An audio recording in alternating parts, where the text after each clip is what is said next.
estuve por Rodeo, así que ahí arranca la columna.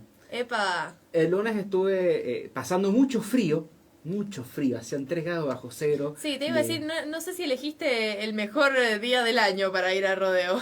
No, definitivamente no. Después de las 8 de la noche tenías que encerrarte y agarrar una manta y rezar. Mucho. Pero bueno, estuve en Rodeo porque era básicamente posta el último destino. Era el último lugar en el que me quedaba hacer relevamiento respecto a la historia de los cines en la provincia. Yo hice relevamiento, he hecho relevamiento de los 19 departamentos respecto a la historia del cine y algunos ya lo han escuchado acá, que vinimos, hablamos de Caucete, hablamos un poco de Tamberías, otros todavía no lo comento, pero sí también lo he hecho, también he estado en los otros departamentos. Y bueno, Rodeo era la última parada que se había dejado estar, desgraciadamente, por 2 motivos. Uno logístico, está muy lejos, los colectivos tienen una disponibilidad muy reducida, o sea, salen a las 4 de la mañana de regreso. Así que bueno, ya estaba a las 4 de la mañana este servidor ahí se para en la puerta de la municipalidad esperando el colectivo. Y también porque básicamente cuando estaba haciendo ese relevamiento empezó la época de desaparición de Germán, que es la época que se da entre los meses de agosto y noviembre, que es cuando empiezan todos los congresos. Entonces yo me desaparezco básicamente de la faz de la tierra y empiezo a aparecer en fotos en lugares. Ya mi familia directamente no me pregunta dónde estoy, está atento a mis historias de Instagram y ahí descubren en qué provincia estoy en este momento. Por ahora seguimos en San Juan, todavía no llega esa época. Y la idea era cambiar un poco el estilo de la columna y hacerles un pequeño curso de cómo investiga uno. Porque en Iglesia hubo 2 cines que yo haya encontrado. Uno llamado Almafuerte, que estaba en un lugar que no sabemos dónde es, pero la vía cabecera seguro que no, porque en la vía cabecera no era. Yo deduzco que haya estado en Las Flores. Me queda confirmarlo con un par de testimonios, pero en teoría yo deduzco que está en Las Flores. Y el segundo, que era el cine Sony, que fue la idea que se me propuso de recabar y que todavía tengo en papelitos, digamos, informales acá, que se refiere a la historia que me puse a recuperar. El cine Sony funcionaba en la villa cabecera, en donde ahora hay una mueblería. No queda nada, queda la pared nomás. Me gustaría poder mostrar imágenes, no funciona así en la radio. Queda la pared nomás de lo que fue históricamente el cine Sony. Y hay una mueblería construida en ese lugar. Pertenecía a la familia de los Catalá.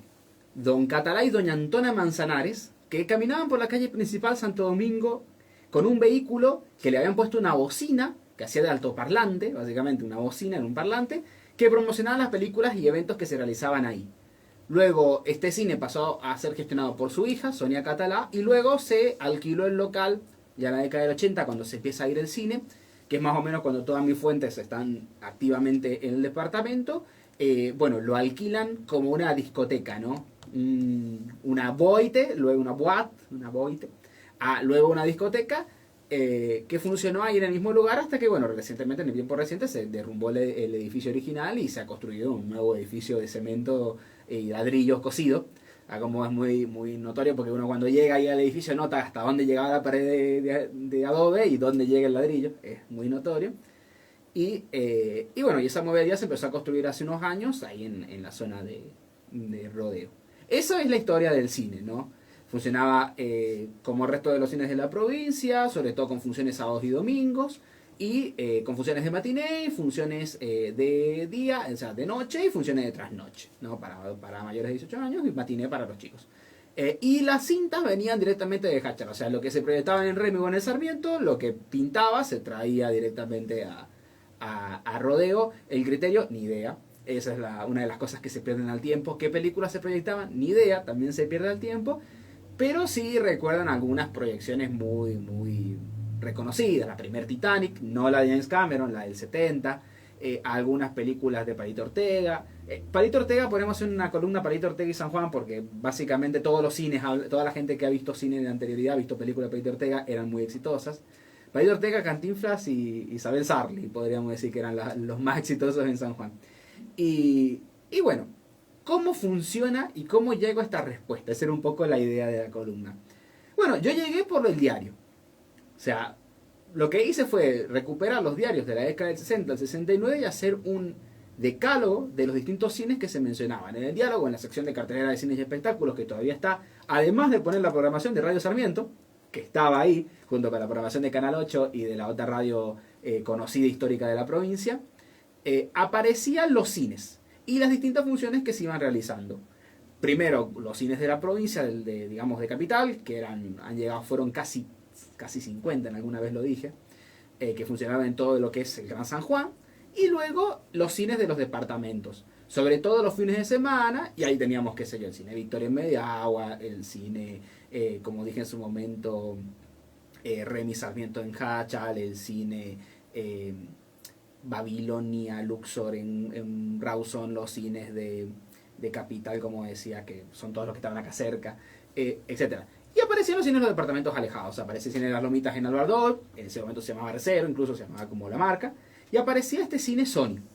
Y tenía funciones sobre todo anunciadas en el diario los sábados y domingos. Entonces, ¿cómo uno hace? Bueno, ya tiene ese comentario, averigua con la gente que puede haber estado viva en la época, que te dijeran que vivieran cerca, y después uno va a territorio, porque en gran medida muchas veces el mejor testimonio está en territorio. Entonces, yo llego, hablo en el municipio, me presento, la gente dice, ¿qué hace este acá con boina?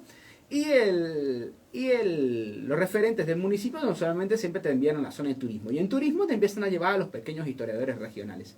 Todos los municipios, tanto de la periferia como también los regionales, tienen historiadores independientes que han ido recopilando la historia de manera oral, por medio de textos, algunos libros sin ICBN, para mi desgracia, para desgracia del abogado del arte, con pequeñas publicaciones o incluso en cuentos o relatos. Por ejemplo, la historia de Tamberías está dentro de los cuentos y relatos de un habitante de la zona que compuso todo como relatos de sonetos. O, por ejemplo, algunas partes de la historia de Valle Fértil están entremezcladas, y precisamente los libros de Valle Fértil se entremezcla la parte leyenda mitológica del departamento con la parte histórica realista. Y un poco esa es la gracia de tener que estar descifrando el contenido. Esas zonas de turistas te reenvían a los historiadores locales y toca tocar puertas y caminar calles. Yo caminé casi 30 kilómetros en ese día, el día lunes, recabando los distintos testimonios de las personas. O sea, caminé a Santo Domingo, la peiné de derecha a izquierda constantemente, de este a oeste, recabando los distintos testimonios de la gente que podía saber, referentes radiales, referentes de televisión, digamos, de canales de televisoras locales, o directamente estos pequeños contactos de historiadores. Claro, y de que también era gente que quizás fue a una función o que sin ser, por ejemplo, dueños o conocer a la familia dueña, te podía contar cómo era ir a ese cine en aquella época, ¿no? Exacto. Testimonios orales, gente que había, gente que iba, gente que llegó después, gente que incluso estuvo después pero que sus padres le contaron. Claro. Y así vamos recopilando la historia. Ese es el trabajo. Una vez uno empieza a encontrar estos pequeños testimonios, empieza a contrastarlos.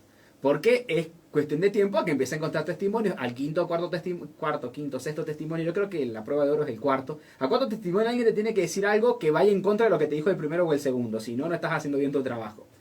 El cuarto te va a decir, no, así no funcionaba esto, era así. Y bueno, uno empieza ya a contrastar y en esta discusión uno empieza a elucubrar el funcionamiento de la recolección histórica, porque obviamente nosotros no recuperamos viendo esta historia. Si ustedes me preguntan cómo fue el concurso de lectura comprensiva que gané en el 2009, cuando estaba en primaria, no me acuerdo ni qué leí, pero yo me puedo inventar de qué se trataba el cuento y lo combino con el examen de cursillo que hice en el 2011. Entonces el texto trataba sobre la televisión y se llamaba La Caja Boba. La Caja Boba es mi examen de ingreso al central, no es el texto con el que yo rindo para el examen. Pero alguna vez me lo preguntaron y respondí en seco, y después me acordé de que no, que había tenido esta combustión de ideas.